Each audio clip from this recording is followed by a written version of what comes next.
Hari ini kita mengalami kondisi yang menurut sebagian ulama dalam pandangan mereka dikatakan hampir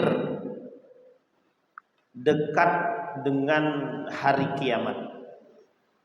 Tapi betulkah itu?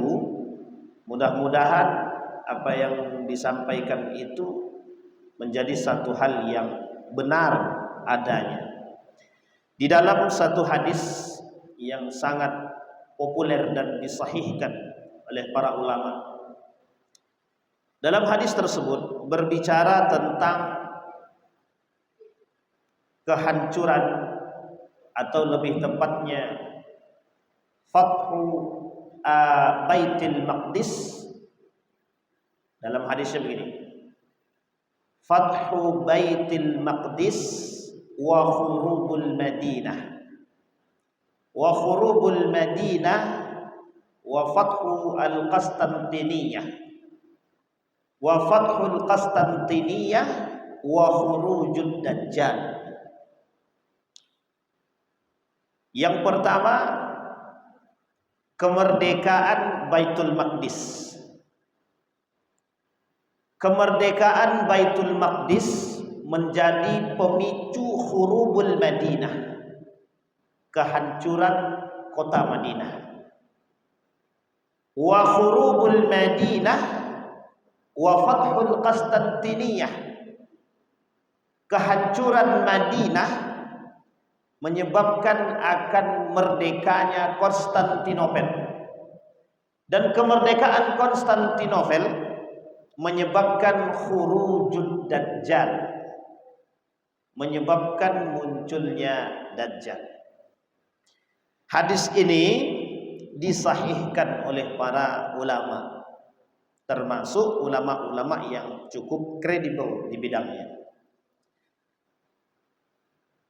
Pertanyaan kita adalah, Baitul Maqdis disebut sebagai kota yang atau negara yang merdeka. Dari sekian banyak negara yang berada di PBB, 142 negara di PBB mengakui kemerdekaan Palestina sampai hari ini. Ini berita terbaru buat kita semua. Yang dilakukan oleh Israel, yang disetujui oleh Amerika, baik terhadap Palestina, Gaza, dan beberapa negara yang lain, termasuk hari ini Qatar mendapat persetujuan Amerika.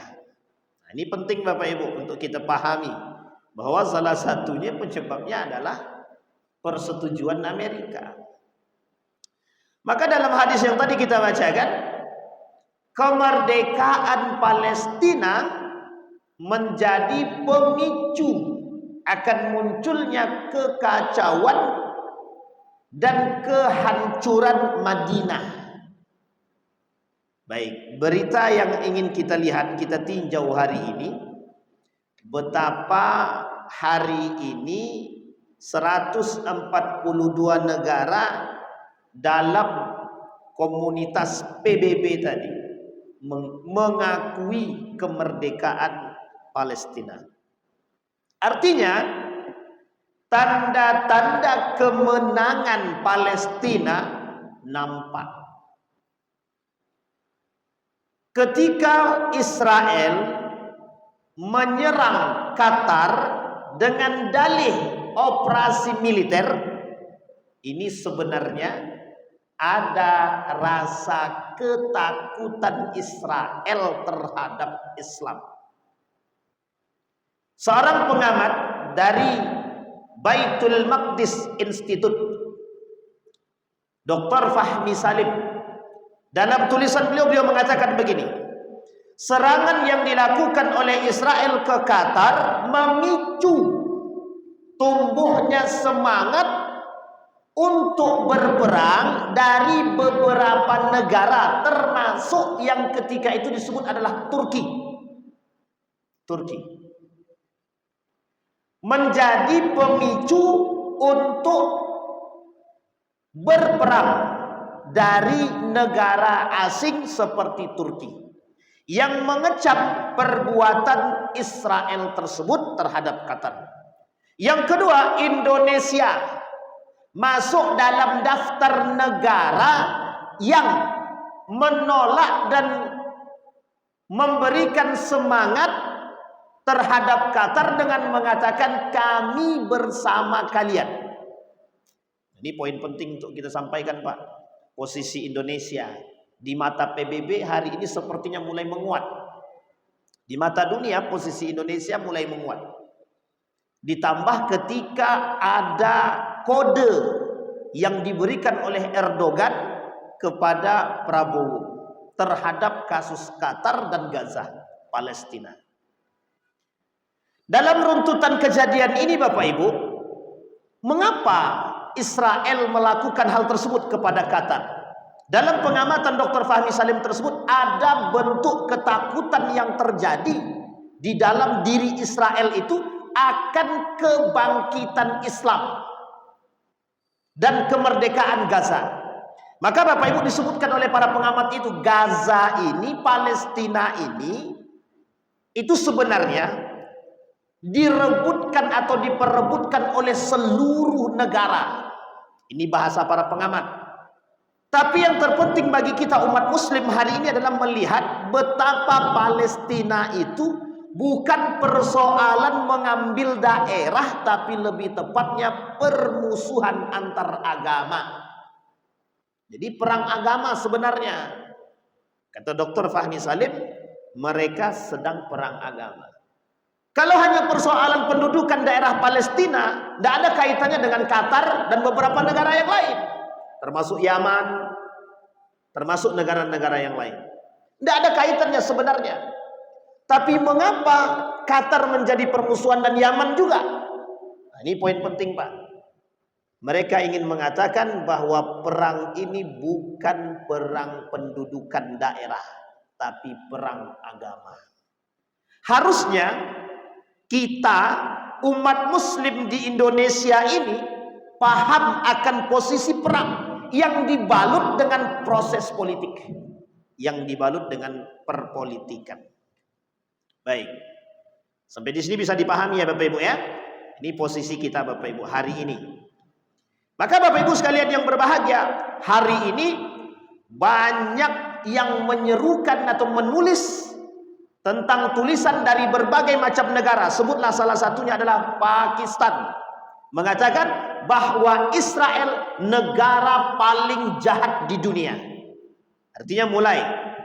Nah pertanyaannya adalah muncul, mengapa umat muslim dan negara-negara muslim yang lain tidak dibenarkan oleh Amerika selaku pemegang kondisi PBB dan Inggris itu tidak membolehkan negara-negara Islam yang lain memiliki atom nuklir. Ini bentuk ketakutan kedua. Ketakutan pertama, ketakutan akan kebangkitan Islam. Dan ini sudah menjadi prediksi Bapak Ibu. Rabi atau rahibnya, para pendeta-pendeta daripada Yahudi sangat mengetahui kondisi umat hari ini dan sangat memahami akan kebangkitan Islam yang tertulis dalam dua kitab. Satu Injil, yang kedua kitab mereka Yahudi, Talmud.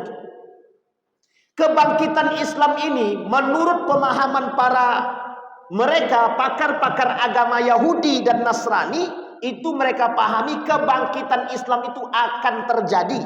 Mereka tidak menginginkan kebangkitan ini. Apa yang akan mereka lakukan? Yang akan mereka lakukan pada tahun 1928 ke atas, setelah terbenamnya 1924 Turki Utsmani, adalah gerakan westernisasi terhadap Islam. Merusak Islam dengan memunculkan paham-paham sekuler terhadap umat muslim itu sendiri, dengan tujuan menjauhkan umat muslim daripada nilai-nilai agama. Nah, ini poin pentingnya Pak. Sehingga alhamdulillah dalam pandangan mereka berhasil kaum Yahudi dan Nasrani itu merusak dari 1925 sampai hari ini. Apa yang mereka berhasilkan? Merusak pola pikir masyarakat, terkhusus umat muslim. Itu berhasil. Kenapa saya katakan berhasil? Karena banyak orang Islam tidak peduli dengan umat muslim. Nah, itu poin pentingnya, Pak. Itu ketakutan Israel itu di situ. Jadi Bapak Ibu, ini bukan lagi persoalan pendudukan wilayah, tapi ini persoalan perang agama. Jadi kita tidak bisa tinggal diam terhadap persoalan Israel ini. Maka berkali-kali kita menyampaikan kepada kita semua, jangan pernah mau berafiliasi terhadap produk-produk Israel. Beberapa negara yang lain telah mengumumkan secara resmi, termasuk artis-artis Bollywood sudah melakukan pemblokiran dan boikot terhadap film-film yang berafiliasi kepada Israel. Coba bayangkan. Beberapa negara dunia, mata dunia sudah mulai terbuka. Artinya, tanda-tanda ini berdatangan. Akan ada long march, perjalanan panjang yang dilakukan oleh umat muslim di dunia, dan beberapa gerakan-gerakan kemerdekaan Palestina yang dilakukan oleh para relawan-relawan Palestina. Dan sedang berjalan, Pak. Ratusan ribu manusia melalui kapal, darat, dan lain sebagainya.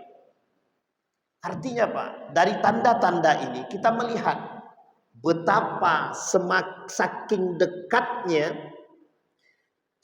dekatnya kemenangan Palestina itu.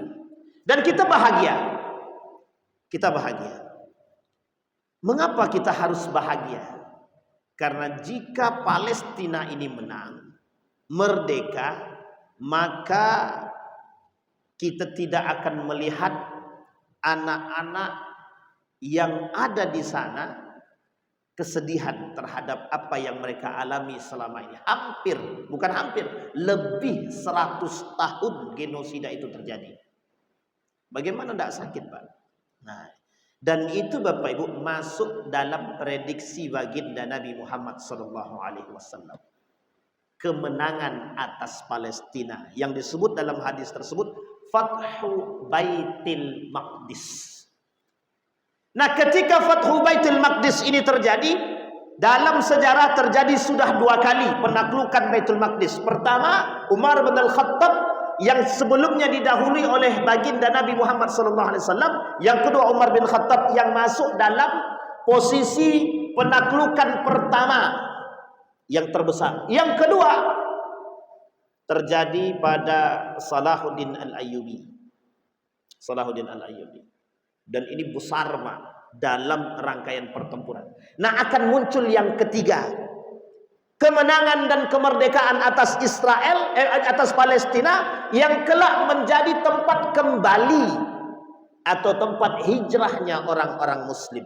Disebutkan oleh Nabi dalam hadisnya, Damaskus, Syam adalah tempat berlayar akhir zaman orang-orang muslim. Tempat berlayar di akhir zaman orang-orang muslim. Dan ini semakin terasa, Pak, semakin dekat. Sangat-sangat dekat sekali.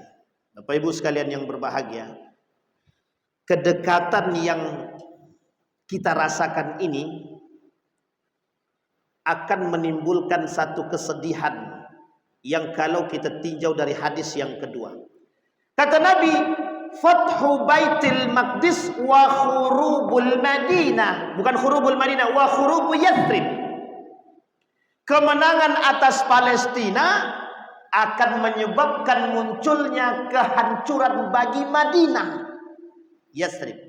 Hadis ini sahih. Bapak Ibu, sekarang kita bicara sedikit. Mengapa dikatakan dalam hadis tersebut khurubul Madinah? Kehancuran bagi kota Madinah.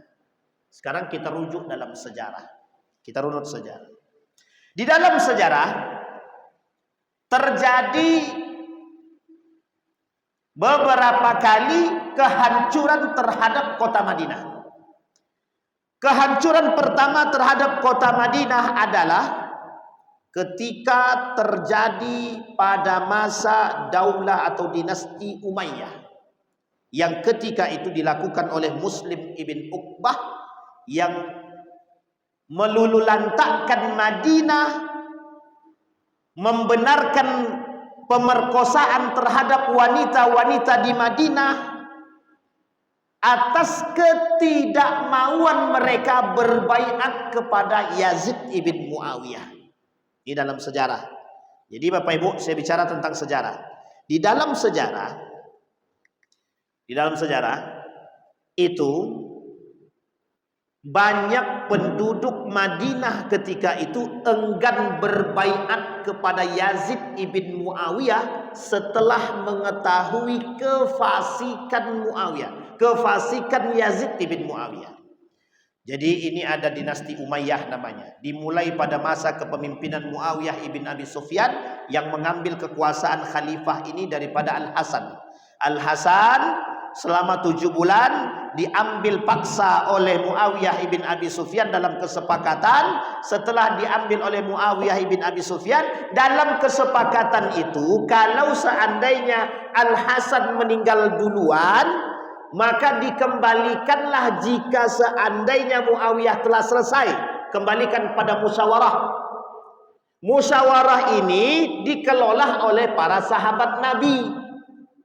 Tapi jika seandainya yang mati atau meninggal duluan adalah Muawiyah, sementara Al-Hasan masih hidup, maka kepemimpinan setelah Muawiyah ibn Abi Sufyan harus dikembalikan kepada Al-Hasan ibn Ali.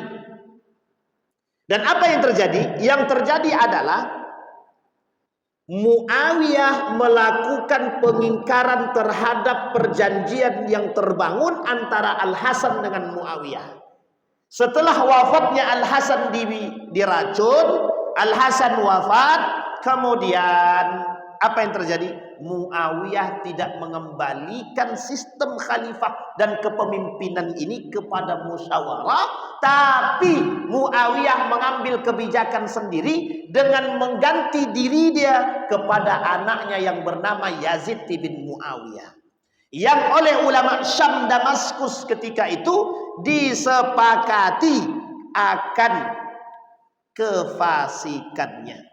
Nah, ini dia Pak. Jadi kefasikan daripada Yazid bin Muawiyah ketika itu diakui oleh para ulama Syam, yang ketika itu para ulama Syam mengakui kefasikan daripada Yazid bin Muawiyah. Apa kata Muawiyah? Alasan pemilihan Yazid bin Muawiyah, satu, dia panglima perang. Yang kedua, mampu menyatukan umat. Yang ketiga, kata Muawiyah, dia adalah anakku, anaknya Muawiyah. Alasan yang paling kuat terletak pada nomor yang ketiga. Mengapa Muawiyah memilih anaknya? Adalah karena Yazid adalah anaknya Muawiyah.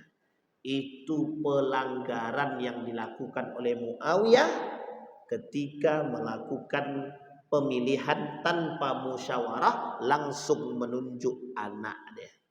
Nah, ini Bapak Ibu harus dipahami bahwa ini terjadi. Nah, baik.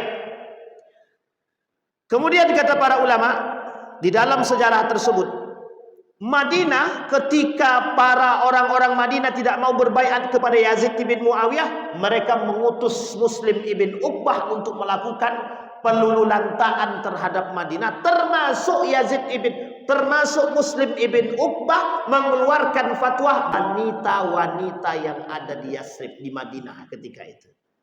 Kurang ajar nggak tuh Pak? Parah itu Pak, sangat parah. Itu fitnah pertama yang terjadi di Madinah. Bayangkan, di Madinah, kota yang begitu damai, terjadi fitnah yang besar, penaklukan hal tersebut. Itu dikarenakan apa? Dikarenakan orang-orang Yazid ibn Muawiyah ini angkuh dan sombong. Baik. Yang kedua, pernah terjadi kehancuran terhadap Madinah. Bukan di Madinah, tapi di Mekah. Pernah terjadi pemimpin-pemimpin para kaum Khawarij menyandra jamaah-jamaah haji di depan Masjidil Haram, di depan Ka'bah. Ini terjadi, Pak. Khawarij, Pak. Ini sejarah nih, Pak. Sejarah pernah mencatat bahwa kaum Khawarij pernah menyandra orang-orang jamaah haji di depan Ka'bah. Karena mereka menilai bahwa banyak terjadi penyimpangan-penyimpangan agama yang dilakukan oleh khalifah ketika itu. Coba bayangkan kaum Khawarij, Pak, melakukan penyanderaan terhadap jemaah, dan mereka ramai, Pak, masuk ke dalam itu dengan senjata lengkap. Senjata lengkap. Begitu juga mereka lakukan di Madinah. Nah, Bapak Ibu sekalian yang berbahagia, kita lihat pandangan para ulama. Mengapa para ulama mengatakan, mengapa Nabi mengatakan kehancuran terhadap Yathrib, Madinah? Sekarang kita lihat, kita merujuk kepada fitnah-fitnah yang terjadi hari ini, Bapak Ibu. Apa fitnah-fitnah yang terjadi hari ini di negara-negara Arab? Satu, Pak. Mohon maaf. Di negara-negara Arab hari ini, fitnah yang paling besar yang terjadi di negara-negara Islam yang ada di Arab, yang masuk dalam kategori negara-negara Arab yang Islam, fitnah harta. Kita bicara tentang fitnah harta di mana-mana sebenarnya, tapi kita lihat dulu. Bapak Ibu perhatikan baik-baik. Negara Arab mana yang miskin hari ini selain daripada kategori Yaman? Tidak ada. Yaman itu tidak masuk dalam negara Arab sebenarnya. Yang masuk itu adalah Dubai, Oman, Qatar, Kuwait, apalagi Uni Emirat Arab, Arab Saudi. Ada berapa, Pak? 6. Bahrain 7. Ketujuh negara ini terkenal dengan kekayaannya.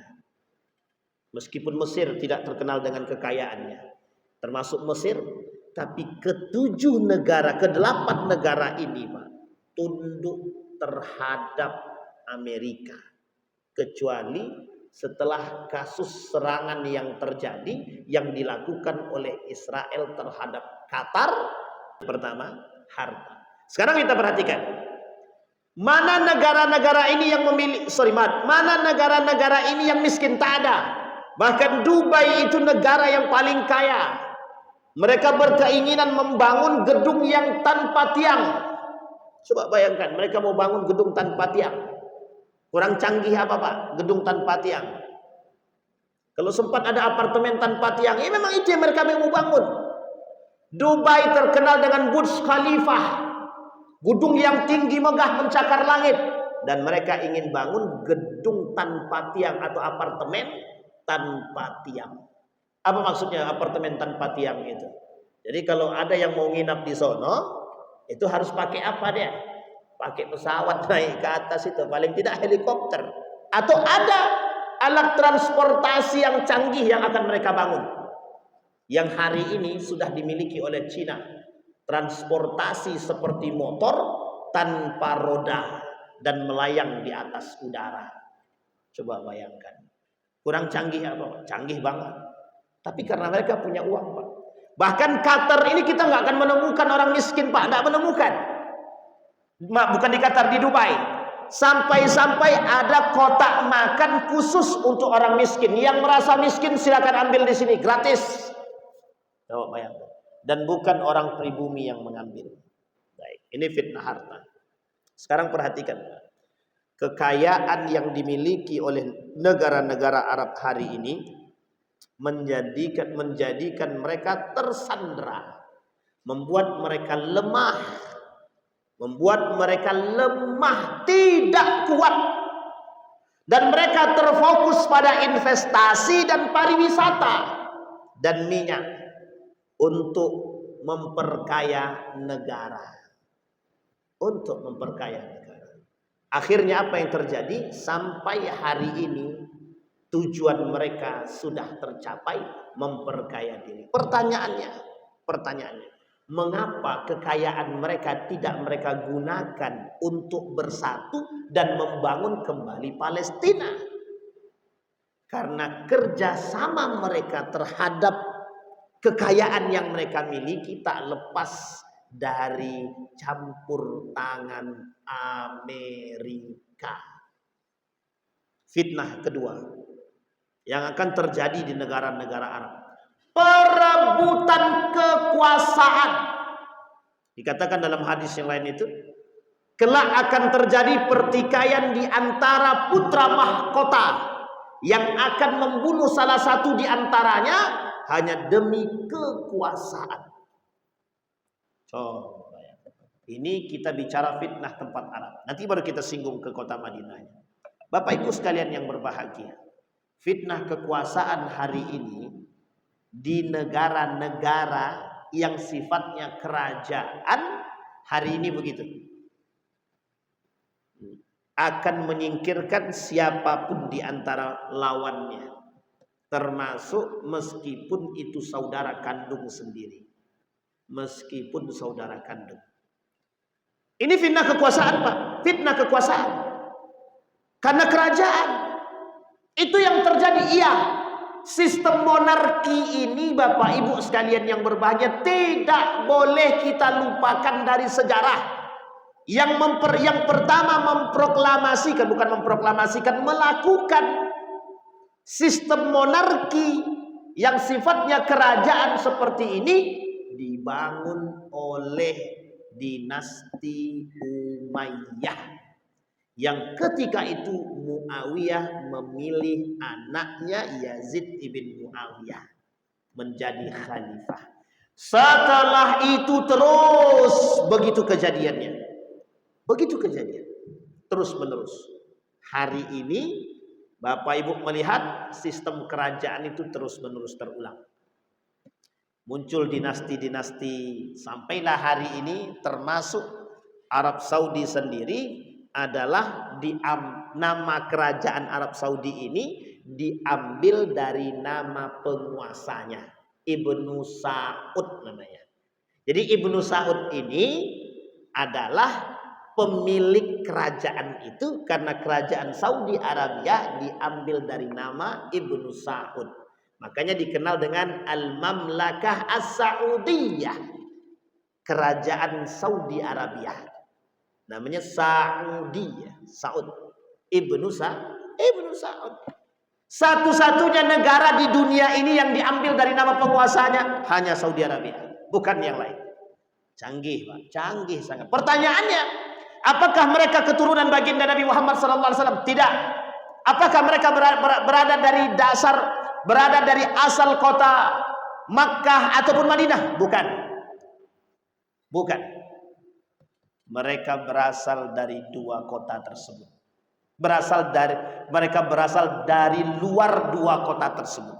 Bukan dari Makkah dan juga bukan dari Madinah. Nah, ini diperdebatkan, ada yang mengatakan dari Najd, ada yang mengatakan dari Riyadh.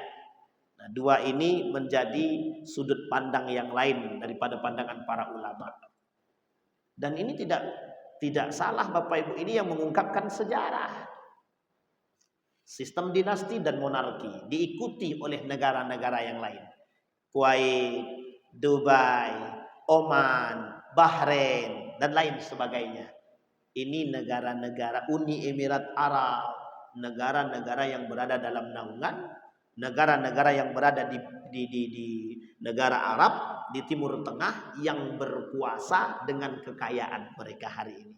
Pertanyaannya muncul, mengapa negara-negara ini tidak punya perhatian khusus terhadap Palestina? Sekarang saya tanya, mungkin nggak negara-negara ini dengan kekayaan yang melimpah ini, mereka kumpulkan dana mereka berikan kepada Palestina untuk membangun kekuatan Palestina? Sangat mungkin sekali. Pertanyaannya, mengapa tidak mereka lakukan? Pertanyaannya, mengapa tidak mereka lakukan? Bapak Ibu kalau datang ke negara-negara ini, boleh lihat Starbucks rame, KFC apa tak lagi rame, produk-produk Israel rame, Pak. Dikunjungi Muslim. Pertanyaannya, ada apa? Ada apa? Itu sejalan dengan perkataan Nabi dalam riwayat yang lain. Tunduknya negara-negara Islam di bawah ketiak dua penguasa, Israel, Amerika. Itu poin penting bagi kita. Ini fitnah, Pak. Banyak sekarang kita lihat meme-meme tertentu itu, ketika gunung yang besar, batu yang besar terguling dari atas bukit menuju beberapa negara yang ada benderanya, dan gunungnya batu yang besar ini bergambarkan bendera Israel dan akan menghancurkan negara-negara yang kecil-kecil ini, ditahan oleh bendera Palestina. Tapi karena bendera Palestina ini, robot Palestina ini menahan batu tersebut, oleh negara-negara yang dilindungi oleh robot Palestina tadi menyakiti robot tersebut sehingga robot tadi membiarkan. Akhirnya apa yang terjadi? Negara-negara semuanya itu hancur. Nah, ini sebenarnya ilustrasi yang sangat unik sekali, Bapak Ibu. Betapa negara-negara itu tidak sadar kejadian itu sebenarnya mereka ingin ulangi. Ketika Inggris ingin memberikan Palestina kepada Israel, itu yang mereka lakukan. Mereka tundukkan negara-negara yang lain untuk agar negara-negara ini tidak bersikap keras atau tegas terhadap Israel ataupun Inggris. Uniknya, Pak, Inggris dalam dalam perang dunia pertama mengajak negara-negara dan kerajaan-kerajaan Islam yang kecil-kecil itu untuk berkhianat kepada Turki Utsmani. Apa yang terjadi? Yang terjadi adalah ketika Inggris berjaya, Inggris memberikan Palestina kepada Israel. Setelah itu baru terjadi penyesalan yang amat dalam. Yang dalam riwayat disampaikan dalam sejarah itu, Syarif Hussein yang awalnya berkhianat, yang awalnya melakukan pemberontakan terhadap Turki Utsmani, yang dijanjikan kota Hijaz kepada Syarif Hussein, ternyata tidak seperti yang dia harapkan. Inggris berkhianat kepada Syarif Hussein. Syarif Hussein memberikan tanah Palestina kepada Israel. Apa yang dikatakan oleh Syarif Hussein sebelum dia wafat? Penyesalan yang terdalam yang sampai dia wafat tidak pernah terobati adalah penyesalan ketika berkhianat kepada Turki Utsmani. Bayangkan, Pak. Dan ini penting, Pak. Apakah itu terulang kembali? Ya, itu akan terulang melalui hadis Nabi tadi. Wa khurubu Yathrib, kehancuran Yathrib, Madinah. Sekarang kita lihat bagaimana model kehancuran Palestina. Bagaimana model kehancuran Madinah. Satu, model kehancuran yang akan terjadi di Madinah adalah tersebarnya virus sekulerisme. Virus sekulerisme ini dan liberalisme dan mungkin materialisme akan tersebar pesat di negara-negara Arab hari ini, termasuk Madinah. Sekarang kita lihat, Bapak Ibu. Non-Muslim hari ini bisa dan dibenarkan dan dibolehkan masuk ke Madinah. Meskipun tidak masuk ke dalam masjid, tapi boleh masuk ke pelataran masjid. Ini Masjid Nabawi, ini gerbang. Maka non-muslim boleh berkeliaran di sekitar gerbang ini, Pak. Boleh berkeliaran. Ini fitnah, Pak. Fitnah. Yang sebelumnya orang kafir tidak boleh masuk. Diharamkan. Ini sudah lama, Pak. Sudah sangat lama sekali orang kafir tidak boleh masuk dua tanah haram. Tak boleh masuk ke Madinah, tidak boleh masuk ke Mekah. Tidak boleh. Tapi di luar batas tanah haram silahkan. Tapi di dalam dua tanah haram tak boleh. Coba bayangkan. Kemarin kami berangkat umroh di bulan Juli kemarin, itu kami menemukan ada orang kafir memang dibawa oleh Kementerian Pariwisata melihat Masjid Nabawi. Coba bayangkan. Itu fitnah, Pak. Fitnah banget itu. Yang kedua, fitnah yang terjadi hari ini.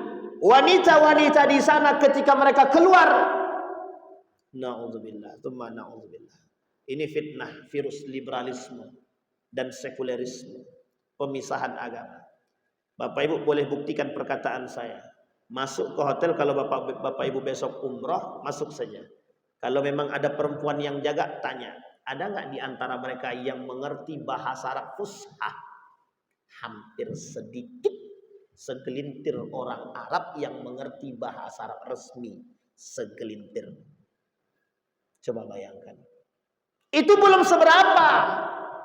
Banyak di antara mereka yang tidak hafal Al-Quran.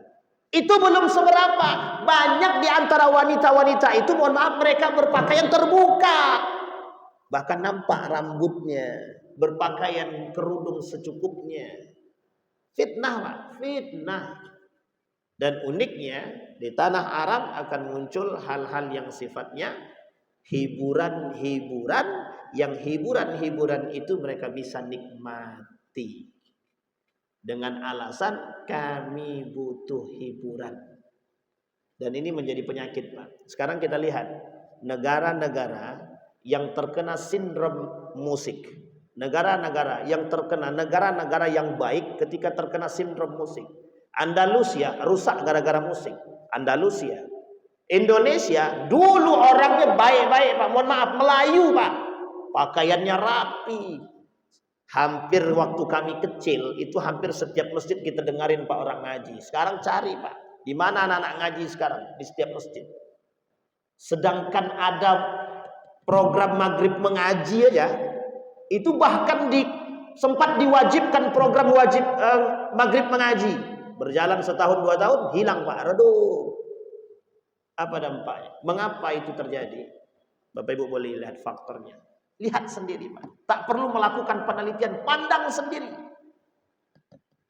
Dulu kita sering dengar anak-anak datang ke rumah gurunya ngaji malam. Senang betul, Pak, ketika kita lihat anak-anak kita keluar dari rumah pergi mengaji ke rumah guru-guru ngaji, datang ke masjid. Masya Allah. Sekarang itu yang tidak kita temukan. Tidak kita temukan. Anak-anak keluar dari rumah sebelum maghrib, baliknya jam 10 malam, Pak. Ngapain? Gak tahu. Wallahu a'lam. Ternyata nongkrong di kafe. Itu yang terjadi di negara Arab sekarang. Yang terjadi di negara Arab sekarang.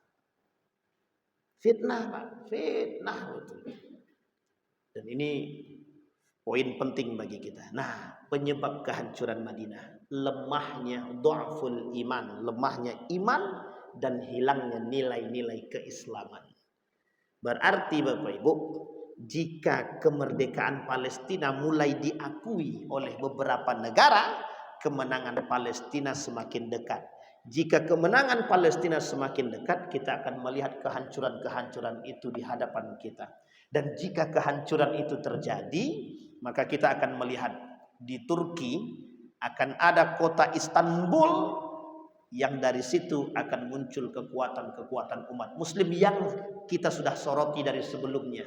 Erdogan bersama Fathullah Gulen melakukan perebutan kekuasaan terhadap Kemal Atatürk melalui slogan identitas, politik identitas. Apa politik identitasnya? Agama. Artinya kita perlu menjadi muslim yang mengakui agama dan nilai-nilai agama. Dan itu yang kurang di negara kita. Kita tak bangga menjadi muslim, justru kita yang merusak nilai-nilai keislaman. Mudah-mudahan bermanfaat. Fa'tabiru ya ulil absar la'allakum tuflihun. Assalamualaikum warahmatullahi wabarakatuh.